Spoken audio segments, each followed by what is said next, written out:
everyone, and thank you for joining us for our second event in NIRI New York's NextGen program year, From Private to Public, How to Build an IR Function. My name is Emily Moore, and I serve as president of NIRI New York NextGen chapter. I'm pleased to welcome everyone to our second event of this season.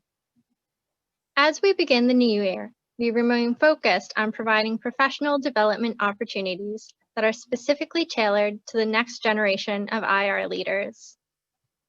Our committee is working hard to keep our NextGen members connected in the current virtual environment. Following our successful event in October, where we discussed measuring IR success in the new normal, we continue with a great slate of programs, including today's event and our next program in March. Additionally, we are working closely with NIRI New York to develop a mentoring program with NextGen members and experienced senior IROs. More to come on these events and initiatives. My fellow committee member, Gabe Ratcliffe, Director of Investor Relations at Etsy and Vice President of Membership for NextGen, will be moderating today's discussion. I'll now turn it over to Gabe to introduce the event and our panelists. Hello, everyone, and thank you for joining us today. I'm excited to be moderating today's event. And before I introduce the panelists, I'd like to cover a few housekeeping items. Today's call is going to be recorded, and following the session, it'll be posted on the NIRI New York website along with the recap of the event. And towards the end of the call, we'll open up the discussion to audience Q&A, but don't wait until the end. If you have any questions that you'd like to ask the panelists, please submit them into the Q&A box at the bottom of your screen, and I'll try to incorporate them within the flow of the conversation, and the ones I can't get to, I'll address them at the end. As you may realize, it's no surprise that the IPO market is red hot right now, with global IPO activity reaching record highs this year. Even excluding SPACs, special purpose acquisition companies, new public companies raised 3 to 4x more in 2020 than the prior record during the dot-com bubble. Today, we'll hear from several IROs who've recently taken companies public. We'll talk to them about the IPO process and how they built out their investor relations infrastructure. They'll share their perspectives on how to establish and refine an investor narrative, develop quarterly reporting procedures, and create an effective marketing plan and more. So without further ado, our esteemed panelists, let's kick off the event with an introduction of them. So today with us, we have Rodney Nelson, Head of IR from Palantir, Ian Lee, Head of IR from Airbnb, Peter Stadler, Senior VP of IR from Peloton, and Rebecca Gardy, VP of Investor Relations from Campbell Soup Company. So I'll turn it over to the panelists to give a brief update on their backgrounds and how they found their way into IR. Let's start with you, Rodney. Thanks, Gabe, and hey, everybody. Thanks for joining. Rodney Nelson, Head of IR for Palantir. I joined the company over the summer, right in the midst of our direct listing process, just a few days actually, after we filed our draft registration statement. Prior to that, I spent a little over 2 years as Head of IR for an online automotive marketplace in Boston called Car Gurus. And prior to that, I spent the balance of my career on the sell side, covering large cap enterprise software for Morningstar in Chicago. Nice, thanks for that. Ian, over to you. Thanks, Gabe. Hi, everyone. Ian Lee at Airbnb. So my background after business school, I did banking at Morgan Stanley and UBS for a number of years after the kind of how we got to IR after the financial crisis in kind of 08, 09. I kind of figured out what was next, and IR was what was next for me. Moved in-house and then eventually came out to the West Coast about 10 years ago. Did IPOs and ran IR for Trulia at Atlassian, and then joined Airbnb just over a year ago, and we just finished the IPO about a month ago. So that's me. Thanks. Nice, thanks. Peter, share a little bit about yourself. Good afternoon. Thanks for having me. Peter Stadler with Peloton. I joined Peloton in April of this year after consulting with Peloton for approximately a year prior, leading up to and through the IPO. I was consulting with an outsourced IR solution. Prior to that, I spent just short of 12 years on the sell side as a senior analyst covering internet stocks and media stocks, advertising. And before that, I had a long career in the advertising business. Great, thanks for that. And last but not least, Rebecca. Thanks. Thank you, Gabe. Thank you, Emily, for the opportunity to join the discussion today. I've been in the lead IR seat now for 5 different companies across different industries and different sizes of companies, from a mega cap like Nike to a small cap in the QSR space like Popeyes, and then 2 founder-led startups that went public. So hopefully my perspective on IR will be interesting. At each of those kind of spots, I've made I've gained some different experiences, either relaunching a dormant IR function or making kind of incremental changes to an established one, or to starting one up altogether. So my background is really in corporate finance and strategy, with the middle part of my career in marketing, including being an entrepreneur and a small business owner, and then really the last probably decade or so in IR. Wow, I didn't know about the small business ownership. So hopefully we'll have some time to get to that. And thank you all for joining us today for what will be a great discussion. You each bring unique experiences and insights that'll be valuable for all that have joined us today. So let's kick things off with Rodney. Palantir is one of the only 4 companies to have ever gone public through a direct listing. I think it's still 4. Can you talk about the rationale behind the decision, to go public via direct listing, and explain to our members how that process differs from a more traditional IPO and the unique challenges you faced? Yeah, so it's definitely not something that's for every single company, but as we saw in 2020, there's kind of an evolving IPO market where there's no one way to do it.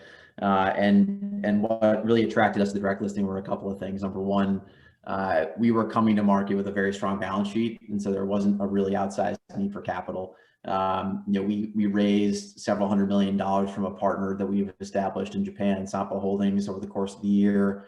And the business was seeing significant acceleration through COVID. And so as we sort of entered the pandemic, we actually sped up our process to go public, and the direct listing was the perfect combination of what suited our company and what we needed, and also gave us the flexibility to do it fairly quickly and capitalize on what we thought would be an opportunity to go public when no one else would. And that's about the only thing we got wrong about the process. Everybody seemed to go public at the exact same time. So the capital need wasn't there. And I think more specifically for Palantir, unlike some of the IROs that are here today, and even at my last stop in my career, we don't have a consumer facing piece of software.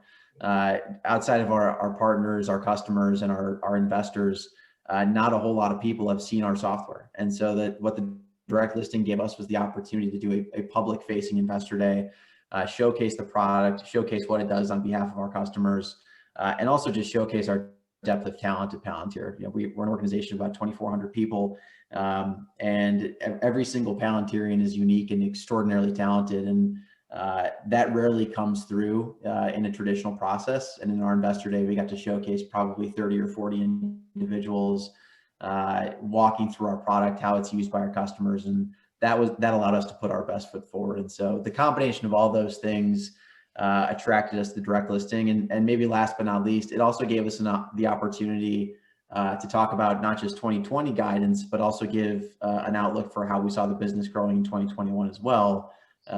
So overall, we had more control over the process, and it suited our needs pretty well.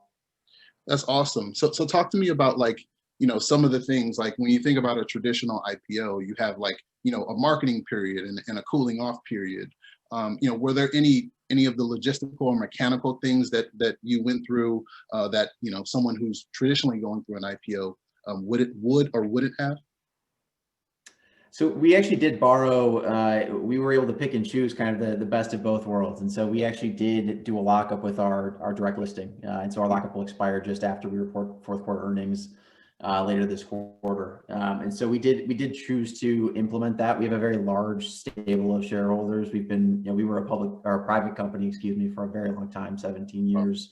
And so, in order to control supply, which is one of the challenges of a direct listing, we felt it was in the best interest of our debut on the public market to implement a lockup. And to this point, we feel like the market has digested that, understood it, and they obviously know when the lockup will expire. But it gave the market a clear understanding of what to expect in the first several days of trading, which that was one of the great debates coming out of the first couple of direct listings. Was there was a little bit of uncertainty on how much supply would be available in the market. And so we wanted to make sure we controlled that. In terms of our process, we were fortunate to be able to showcase our product quite a bit during the sort of traditional roadshow period. We did a number of demos over the course of the summer showing our product at work in both the government and commercial contexts. And so that was a great sort of jumping off point before we really dug into the financial side of the story, just get folks acclimated with what the product is and what it can do. That's awesome. Appreciate that. Next, moving over to Ian. Ian, tell us a little bit about the experience taking Airbnb public. I mean, this was your third time taking a company public in an in-house role. However, obviously, we're certainly in a different environment with the pandemic. Were there any pain points during the pre-IPO process that you didn't anticipate? Talk to us a little bit about it. I'll call it learning set of pain points, just as I like thinking about a positive point of view. Great of words. Look, I think everybody knows 2020 was a roller coaster, particularly for folks like us who are in the travel industry, where everybody knows again what happened with the impact of COVID. So I joined Airbnb in September of 2019, which is a very different environment. Coming into 2020, our plans for the IPO and the process were obviously very, very different to how they ended up being. And I think the term roller coaster is just an apt one, is just a constantly changing set of circumstances that, I think nobody really knew what was going to happen week to week, quarter to quarter. Particularly if you think about back in the depths of March and April, when everybody knows what the market was doing. We didn't really know what was happening with COVID, and obviously we couldn't go out and execute an IPO in that environment. And so, look, I'd say it's just be ready to adapt to changes in an uncertain timeline are very important. So back in the March and April timeframe, many of you are aware we had to raise $2 billion of debt financing, something we're not expecting to do at all coming into Airbnb. And look, I think, and as it turned out, that was actually a very helpful learning experience. I've done debt deals before, but never having to think about questions where people are like, what if you have no cash flow for X period of months or quarters? How long can you sustain that with no cash coming in? Just questions that you don't think about. So it's actually helpful to think about not just trying to sell an upside, but thinking about the business from a different perspective. That was key learning. How do you adapt your story in your S1 in a completely different environment? You can imagine what the S1, the narrative looked like pre-COVID and after. I think we spent a lot of time with the management team thinking about, why we had held up, why we were resilient, why we were adaptable. And if you've had a chance to glance at our S1, you'll see those themes come through very clearly. And I think just refining the story, refining what made us special and unique was key. And ultimately, look, it was very painful getting there, but I think it actually helped us in the end refine our story. And actually, I think in some ways make us stronger. So I think the learnings were, from our perspective, just, don't get down, be adaptable. And there's always things that you can take from it, even during the really difficult times. Again, looking back, I think there's some points there where I look back and think, well, I really did learn something new. Don't know if I want to do it again too soon, but I think it was definitely positive from that standpoint. Nice. Yeah, that's super helpful. We'll get into a lot of that, later on. And moving to Peter. Peter, one of the most interesting pieces of Peloton's journey is becoming public was the fact that the company didn't necessarily fit into a particular industry. Like, I work in IR at Etsy, and similar to Etsy, your company spans consumer and tech verticals, you can argue. So can you talk about the role that played in determining what metrics the company would disclose in the S1, and how you thought about sell-side coverage and investor targeting as you're building your program? Happy to talk about that. Really, it comes down to preparation work, right? And trying to anticipate not just the next year, but the next 3 years and 5 years, and how you see the company evolving and how you think the narrative is going to evolve over that time. I mean, quite obviously, we produce fitness equipment, right? But we're also a subscription business, right? We're a $468 a year, high engagement, low churn subscription business. And even though today that's only about 20% of our business, over time we expect that to take a more meaningful share, and we expect the narrative to shift a little bit over time. So you have to spend the time thinking about not the next 12 months, but next 24, 36, 48 months, and how that narrative is going to evolve. And I think my peers here would probably agree that one of the chief goals of investor relations is projecting a level of consistency, and a lot of thought went into the choosing of what types of metrics are we going to share with the street and why, and how do we anticipate those metrics being evaluated today and then evaluated years from now when the complexity of our complexion of our company could be different. So a lot of debate, and very healthy debate, very active debate around how you want to take a long-term view and satisfy the demands for information and communication in the near term as well. Now, that's not to say that things don't evolve, and we just announced our first significant acquisition. We announced just several days ago, and that of course requires a narrative as well. And so there's always going to be a requirement to be nimble as circumstances change. But I think if you have a foundation set with a long-term view, and you have an element of conviction to that, you've got to share it going forward and structure your communications around that. And I think in the case of Peloton, because we don't have easy direct comps, right? Because we have this kind of two-segment model, and there are other companies in our space, but none are really public, and therefore there aren't easy analogs for buy side and sell side constituents to latch onto. We probably erred on the side of sharing more information because of the newness of the model and some of the probably, I think hand-holding is too strong a word, but some of the guidance that's really needed for people to understand how we envision the business model evolving over time. Yeah, no, I agree. I mean, walking that thin line between, helping investors understand, the fundamentals of the company versus giving too much, competitive intelligence is definitely a conversation you have. But, if you err on the side of disclosing more, and as the company evolves over time, it most often always works out for the better. So no, that was great. Next, I'd like to shift gears a bit to, like established IR infrastructure. Rebecca, you joined SecureWorks only 4 days before the trading debut, and GreenSky only 3 weeks prior. What was it like jumping in later into the process when the initial investment narrative, was essentially established already? Yeah. So yes, it's true. I joined SecureWorks day 5 of the 9-day roadshow. Yeah. I met many members of the management team in the lobby of the hotel in LA as the black cars were assembling to take us to meetings. Sure. And then I went on to join GreenSky 3 weeks before the IPO. So I had lots more time. So kidding aside, though, I really do think that an IRO's voice needs to be incorporated early into the company's messaging, early enough to understand the market's perception of the company, especially during kind of the test the waters part of the IPO process, and certainly in drafting the S1. Obviously, the sooner the better that an IRO can come into the mix for the messaging to be strong and crisp and concise. So to answer your question, it was chaotic and hurried and probably not ideal.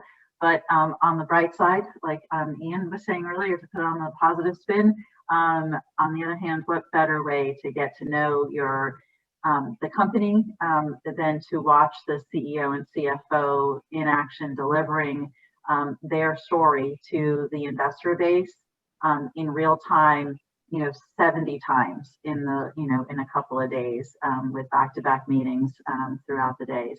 So it was frenetic. And it definitely required me to have an incredible attention to detail, really great time management skills, because there's so much going on the day of listing by itself, and then all the work that has to happen when you get back. And you have to be really focused on prioritizing the things that are important. Once we returned from the IPOs, both at SecureWorks and GreenSky, it was only a matter of a few weeks before we reported our first quarter as a public company. And so setting up that framework and establishing the relationships with everyone internally was really, really important, right? So it was not just the aggregation of results, but it was kind of setting up the process and the framework that consumes my time. Nice. Audience question, and I'll let you take it.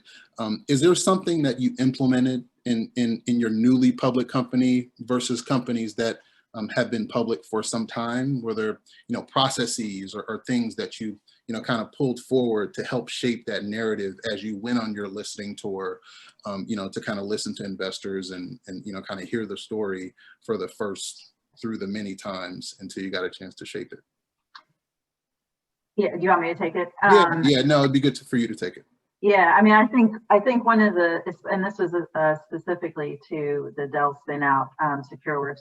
I think the big part of the job early on was meshing kind of the internal narrative of what the company was and what our technology was with the external story that was being told, to kind of get those together.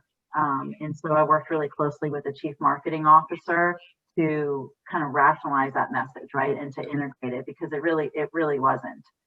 So the story that I heard on the road when we got back to the office, it wasn't hanging together so much, and so really took a hard look at putting that message together. So and then some of the discipline around the internal discussions and the internal communications, and how you really do have to treat that as potentially public disclosure. So having that lens kind of put around all of the internal communications was something that the company just wasn't used to, right? They just didn't understand that that was a critical component of being public. Awesome.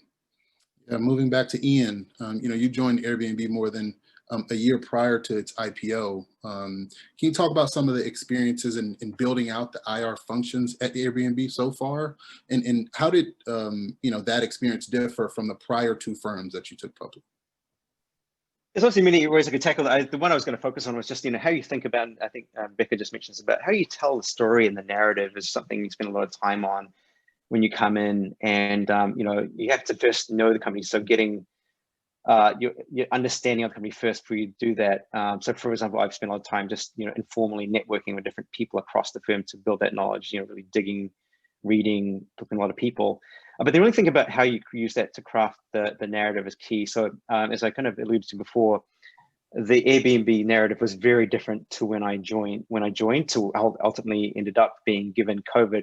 And we had to think about evolving that narrative and what made sense, and what would be credible, and what would actually something that people would be interested in, not just over the next 6 to 9 months when we still work through COVID, but beyond that. So that was really key, and really understanding again the business, the strategy, all the information that was helpful there. I contrast that a little bit to Atlassian and Trulia, where we had different challenges with the narrative. So Trulia, people remember that Trulia and Zillow were two of the key players in the online real estate space. Zillow was already public. Trulia, if you're being unkind, was a smaller, less profitable clone of Zillow. So how do you kind of bend the narrative to like, no, don't buy Zillow, buy Trulia? What you have to think about why somebody would do that. So that was an interesting challenge that we faced, and we were able to work through that. And then Atlassian, I think one of my former colleagues, Martin from Atlassian, who I worked with a lot, is on the call. Atlassian was a weirdly named Australian software company that very few people had heard of. People actually couldn't pronounce the name. Like I got off, I worked for Alsacian or Alsatian or other weird combinations of that, run by two weird Australian co-founders. And so you can imagine the challenge of trying to tell that story with people who just hadn't heard of it, didn't know what we did.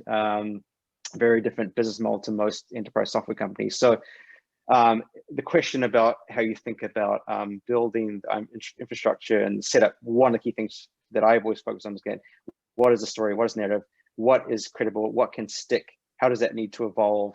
And again, it's different for every company. I think you just need to figure out what the situation is and then work through that. And look, it may take some time to get that right. It's not always, it's a one-shot thing where you got it perfect at the IPO and then you're done. It's a constant evolution. And the kind of one thing I'll leave on that one is Atlassian is a good example.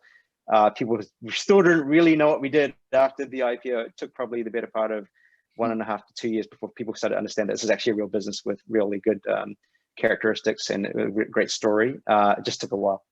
Nice.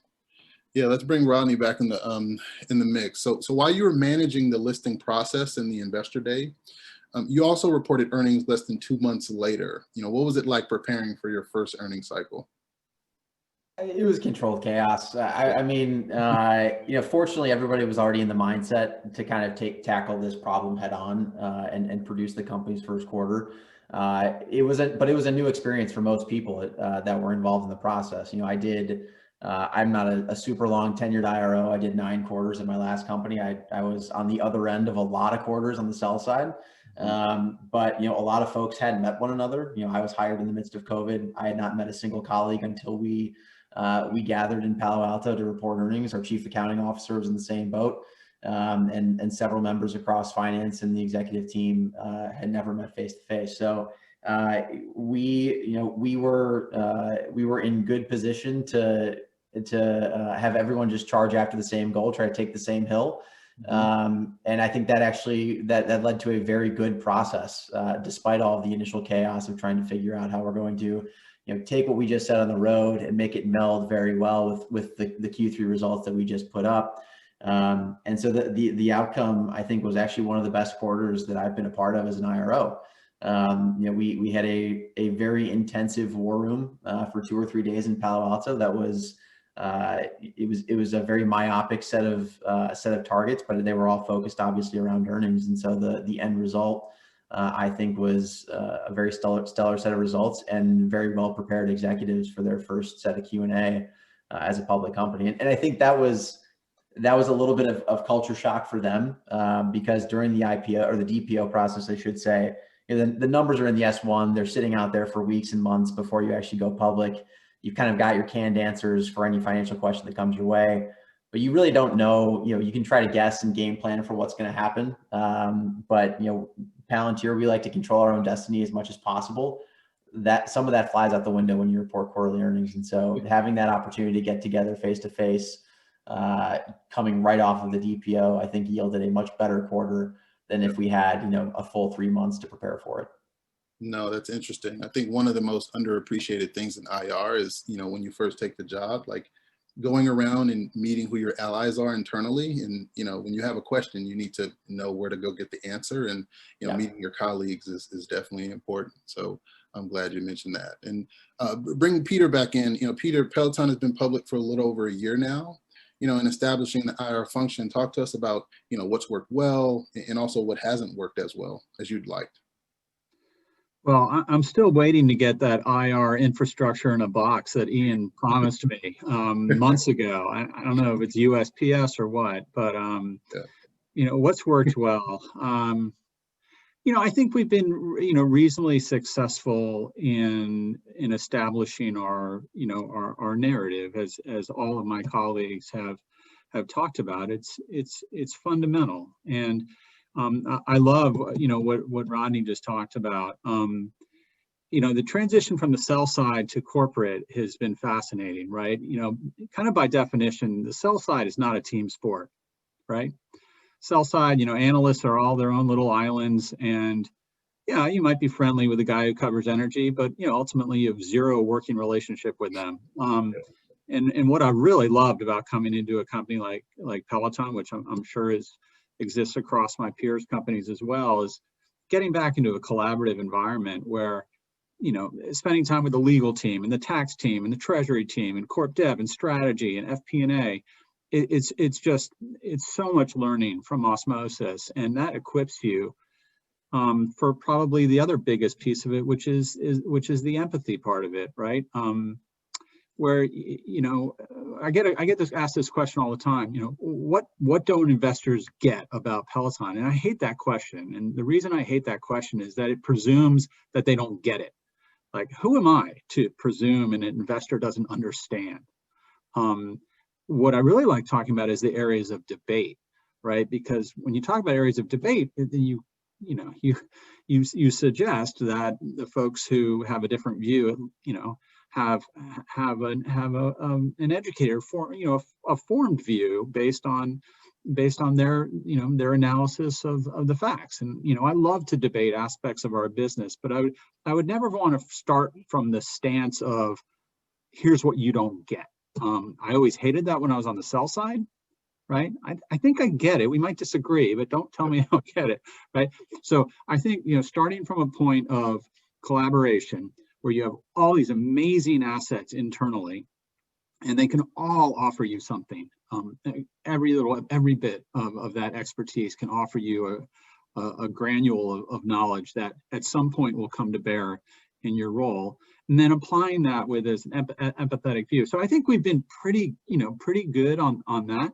What hasn't gone as well is, like Ian's business, COVID kind of flipped the narrative. All of a sudden, overnight Peloton became like a COVID thing. And well, we haven't changed our strategy at all. We think the future of fitness is connected fitness. That's nothing has changed about our view of the future. The path there has changed, and obviously we've been a beneficiary of COVID, related impacts of stay at home and work at home and that kind of thing. But that has put I would be disingenuous if I didn't say that that presented some challenges, because all of a sudden, really overnight, the types of questions pivoted very, very quickly to what happens when there's a vaccine, or what happens when we all go back to work, thank God, and all that kind of thing. So that's probably been the more challenging aspect. That and just running fast enough. The infrastructure pieces aren't hard; they take time. I'm not fully there yet in our young life as a public company. We've been out a year, but those things are falling into places, and those aren't terribly difficult to implement once Ian gets me my tools. You're on the hook, Ian. Moving to Rebecca, you talked about earlier about getting intimately familiar with a company's operations in order to build a successful IR program.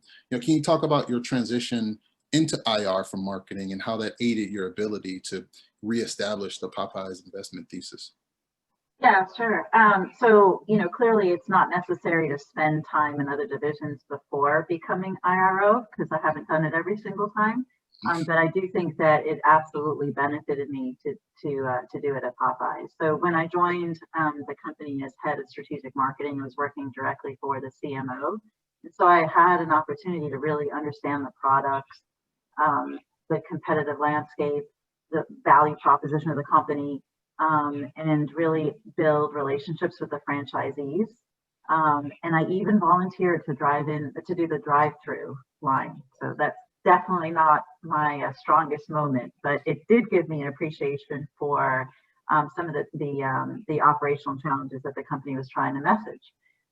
So years later, when I moved to the CFO's organization and led IR, that experience really made me be able to tell the message authentically, right? So I had been in the culinary development process. I knew how we launched products. I knew how we promoted them, how we focused on profitability, how we drove incremental customer growth. So all of those things, when I was telling the story to our investors and to our analysts, was authentic and genuine. And I think that really came through and helped me build some of the relationships externally.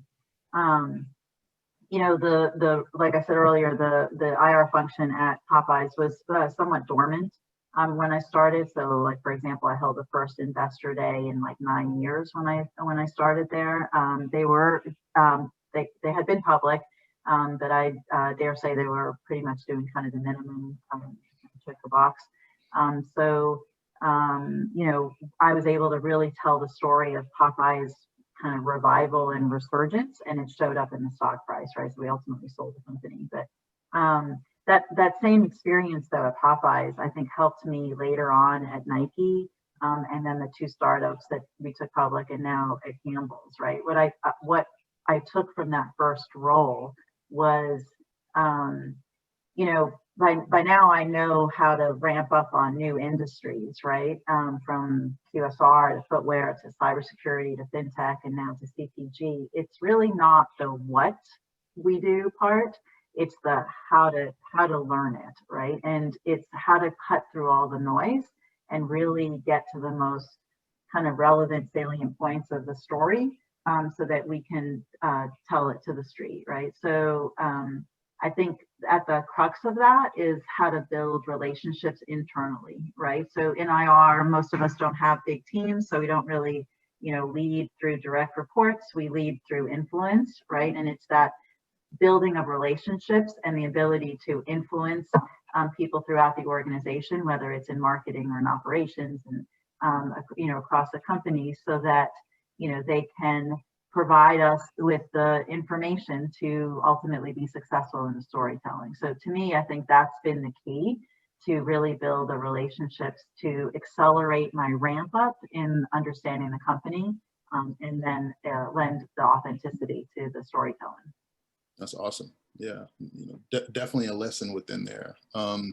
Moving back to Ian, like myself, you've seen the IPO process from multiple lenses, being on the banking side, the consultant side, and in-house. Can you talk about, seeing the process through all those lenses, how that's helped out, your career in IR to date? Yeah, it's similar to what Peter was saying, is that, as a banker, you're kind of working a little bit of small deal teams, and you have colleagues, but it's not quite the same. When you're kind of in the inside, then you have to rely far more on your colleagues, etc. And I think, well, Peter's also waiting for the IR instruction in a box. I think I'm also waiting for the here's everything in a box when you first get to the company. I think all of us have started new companies have got the list from our managers saying, here's the 10 people we need to speak to learn everything you need to know about the company. And we all know how helpful those lists are usually not very.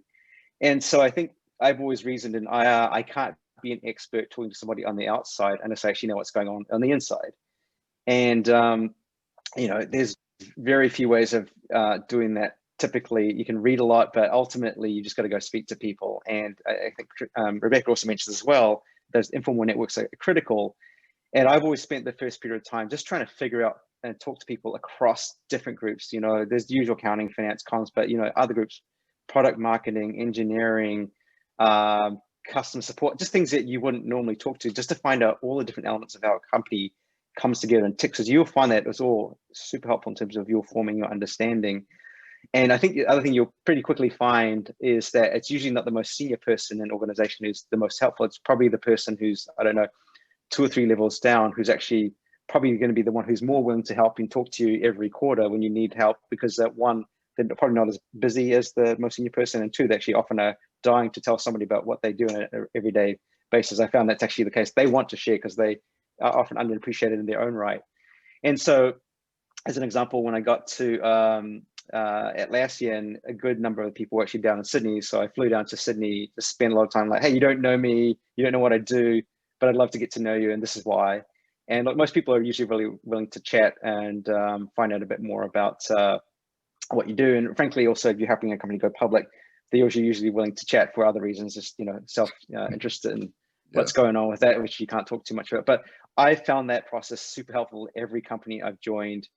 It's obviously a little bit harder to do in a bigger company where there's many, many different organizations. But I think just finding those organizational networks that you can rely on, that you can go to again and again when you need information, those are critical. And I think the one last thing I'd finish from saying is that make it a two-way street. See how you can be helpful to them.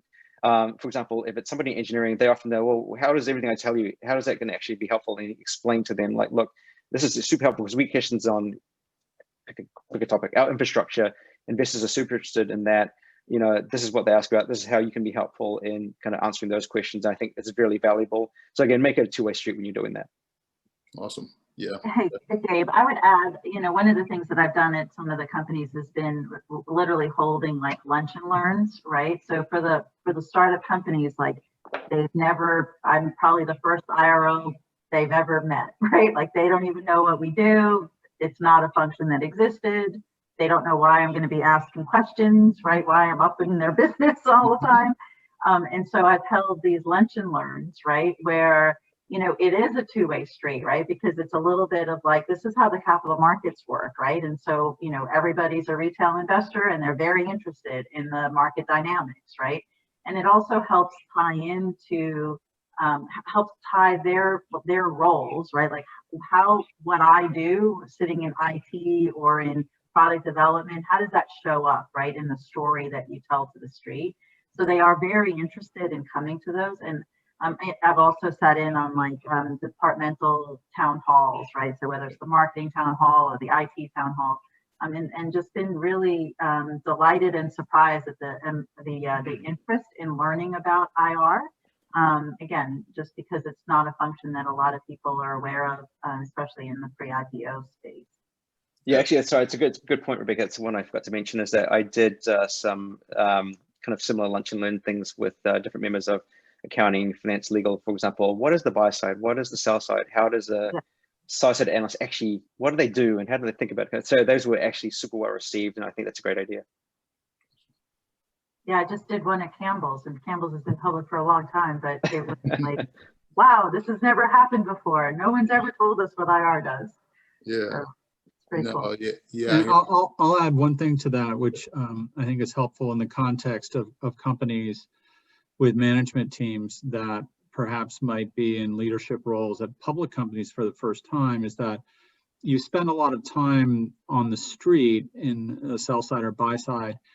You know, there's a language of the street, there's a vernacular of the street, and the signals of the street are often a little confusing to a lot of the stakeholders in companies that might have been private companies and are now public. And so I do spend, you know, as Rebecca mentioned, I've done very similar things where I'll give a 25-minute presentation about what is IR and help people kind of separate signal from noise. It's like, well, I saw this analyst write this report, and I say, well, time out, you know, this is why that didn't really matter, or this is why that did matter, because there's a lot of opacity in how analysts work, and there's lots of, maybe to be charitable, games analysts play and that kind of thing, and decoding that for internal stakeholders.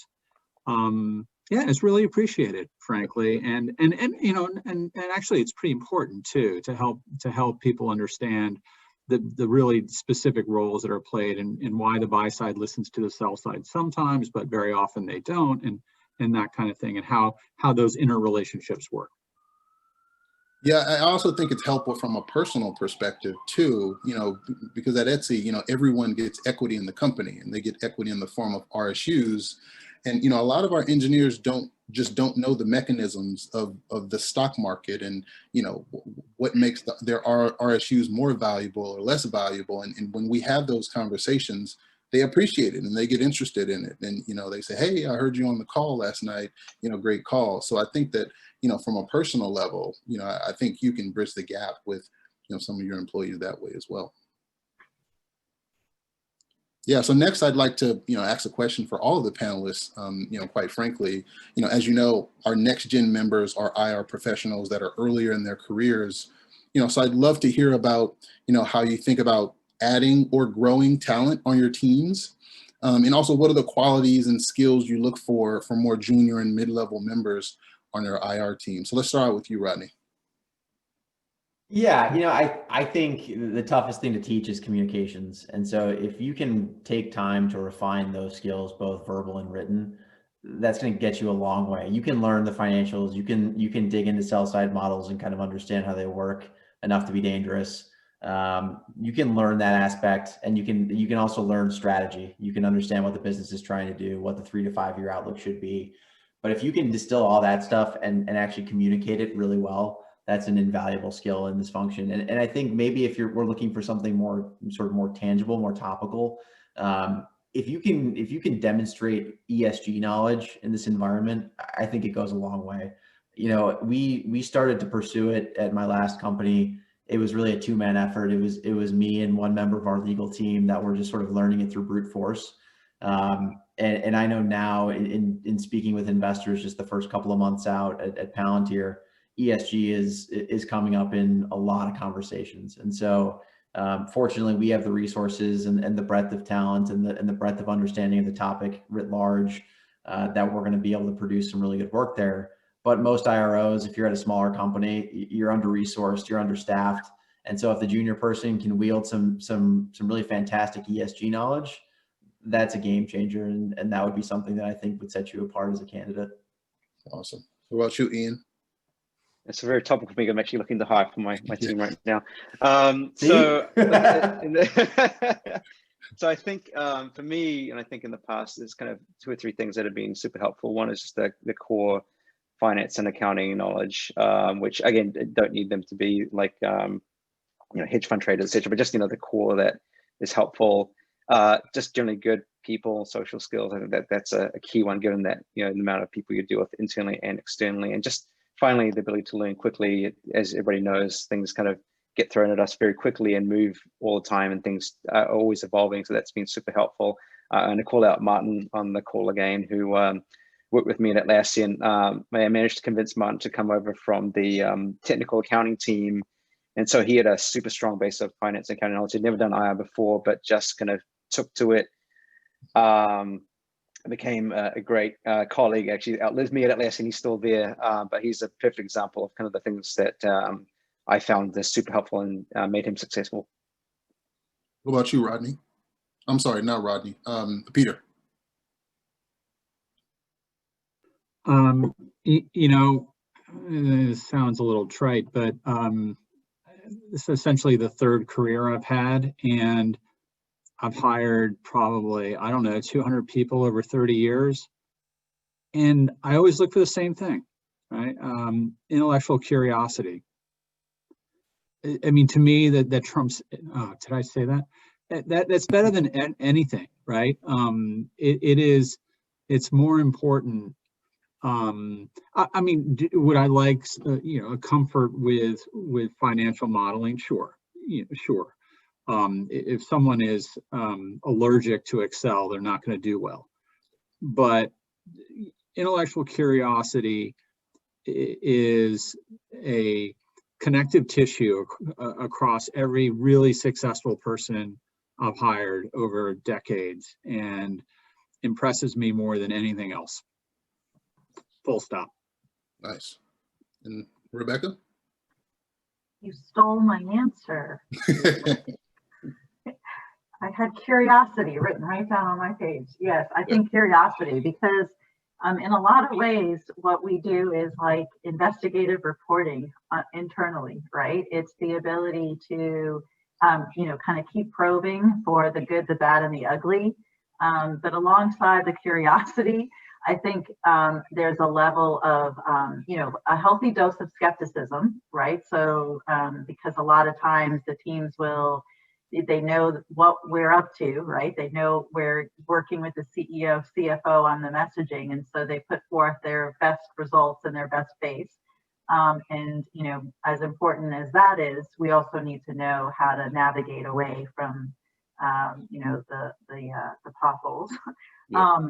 So curiosity and skepticism, but also the ability to kind of filter, and like you said earlier, the signal from the noise, right? I joined during, I joined Campbell's in the end of March, right? So everyone had already gone to remote. So I've not met any of my team or my colleagues in person, except for just a few.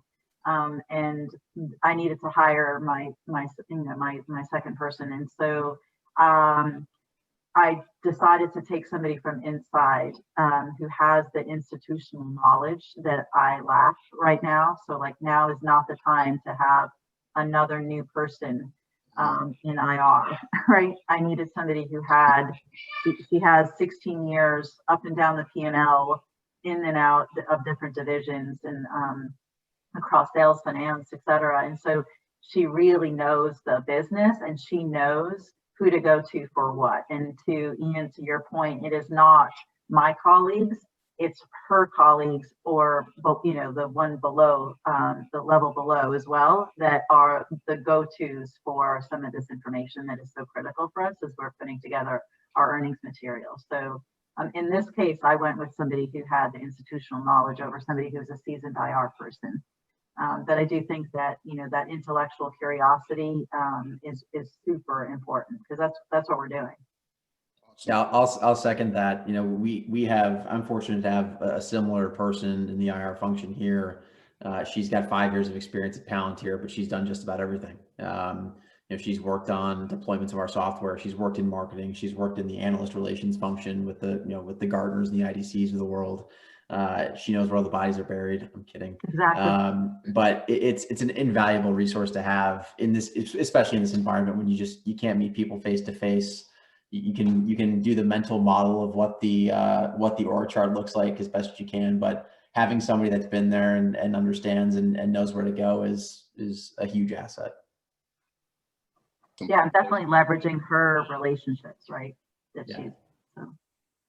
Yeah, no, that's super helpful. And in the interest of time, we, will now open up the call to audience Q&A. For the audience, as a reminder, please write your questions in the Q&A box at the bottom of your Zoom screen. I don't see any questions in the queue now, but I will kick off a question that I've always wondered. How much do you leverage your pre-IPO investors during the IPO process?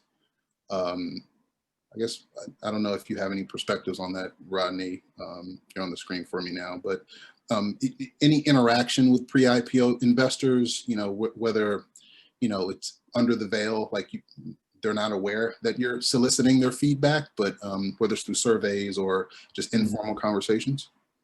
Well, the interesting thing about DPO is you kind of got to be hands off with your investors. You can't solicit them. You can't sort of tell them that they need to float some of their shares. Now, it's an interesting topic because in order to have a successful direct listing, somebody's got to get rid of some stock.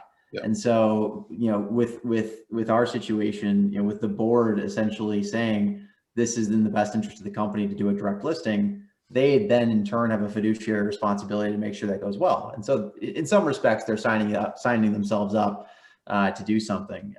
Now, one thing we did have to do is what everybody else that does a traditional IPO does, which is get the lockup signed. And so from that perspective, we obviously had to do quite a bit of outreach, but I may have a different answer than most because there's very, very little you can do in a DPO. Nice. Anyone else has any perspectives on your pre-IPO investors during the process or after the process? I mean, I remember we reached out to one of our pre-IPO investors because they just, they were at the top of our, investor list and we just hadn't interacted with them. So, we reached out. Yeah, we actually did it. So at Airbnb's been private for a long time, maybe not quite as long as Palantir, but a long time. And actually had a fairly large group of institutional investors pre-IPO. And so I think either in the testing the water meetings that we did, where some of those were part of those, were more formalized meeting. But I'd say even outside of that, there were some who were just trying to position themselves for an actual allocation, IPO, quote unquote, trying to be helpful, or just actually we're trying to be helpful. We actually spent time with them thinking about things where they gave me feedback and things like, well, we think these metrics will be helpful, this positioning will be helpful, etc. And I think you can take it or leave it sometimes when they give you that unsolicited input. But some of it actually was quite helpful. And then I'd say during the testing the waters meetings that we did pre-IPO, the pre-IPO investors who've known us for some time were actually quite helpful in terms of being constructive in terms of how they thought people might view the story. Many of them, again, gave us valuation thoughts, which you can't really do much with those other than smile and read it. I think I see Rodney smiling at me there. But I think there were actually some elements of that which were quite helpful, both in the formal and informal meetings. Awesome. Anyone else? Peter, Rebecca, any thoughts on that? No? Cool. I have another one for Rebecca. Can you talk about the process of coaching a team or executives that were once private and the ins and outs of kind of doing that on a short time frame? Yes, I can. Probably I would sum it up in I found there's two primary challenges.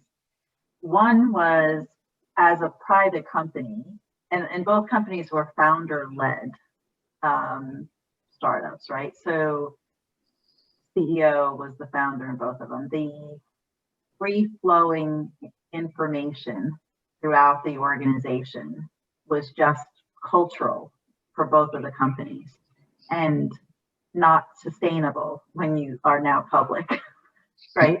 So that was one challenge, to try to clamp down on the information flow and reduce it to just a select group of individuals, right? And so that was part of the education process. The other one was both of the CEOs were very much, because it was their babies, right, that we were taking public, very much kind of sales oriented, right? And sales targets, you know, aspirational many cases for their teams, not the same as guidance. Yeah. Right. So you cannot use the motivation of, you know, high-end aspirational sales goals to set your guidance and expect to not, you know, lose some interest along the way. So to me, those were the two biggest areas. I did bring in, you know, media coaching and things like that for presentation purposes. But for the most part, I would say the two things I brought up were the most important in terms of educating. This question is for you, Peter. It left, but the question was, can you talk about your transition from where you were prior to Peloton? Sure, I can do that quickly. So as I said, I was on the sell side. I was covering internet stocks, Google, Twitter, Facebook, Snap, etc.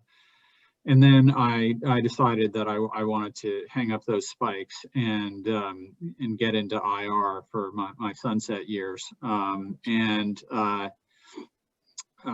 You know, really, I thought it would be a great transition for me, having spent a long time in the marketing business. And so I joined a consultancy, IR and PR consultancy, and worked with a range of clients in my lane. I would call it internet, you know, basically consumer internet businesses, smaller. And then I was fortunate enough to meet the folks at Peloton and start working with them closely on their transaction, and you know, formed a good relationship with them, and ultimately was brought on board in April of this year. Nice. Another question for anyone who wants to answer. Ahead of the company's first earnings call after you took the company public, what options, format, process, design did you consider for the company's script, press release, and investor presentation? There was an initial desire to do a video-based earnings call for our very first public call. I don't think that it's off the table, but we did steer away from that, just given it was the first one. You know, only 2 people in the room had ever been part of a publicly traded company's earnings call, and I was one of them. But I think what it does say about our company is that we do like to do things our own way. And actually, I'm intrigued by the idea of a differentiated process for the earnings call itself. You know, we have a rapidly growing list of retail investors, and you know, Tesla has done a phenomenal job of incorporating retail as an investor class. I don't think that's a bad idea. And so, you know, while I don't think we're ready to sort of break down a new barrier and totally depart from tradition on how an earnings call is conducted, I think we're absolutely open to alternative solutions, especially if it gives us the flexibility, again, I think, to showcase our product, because the product really does speak for itself in a lot of ways. I think it's very feasible that once we get our sea legs as a public company, we might take some more risk with our earnings calls and you know, break from tradition a little bit. Awesome. Yeah, given the interest of time, you know, this is all we have today. I want to flip the call back over to our NextGen president, Emily, for our closing remarks. Thanks, Gabe. I just want to say a big thank you to all our panelists for participating today. We wouldn't be able to put on these events without you. And also a big thank you to our VP of Programs, Nicole Breguet, and Christina Maldonado, who helped put this together. So be on the lookout for a recording of today's session, and we'll be sharing it on the NIRI New York website, as well as our Twitter and LinkedIn page. So thank you, everyone. Thanks for having me. Great. Thanks, Thank you, everyone. guys. Bye. Thank you.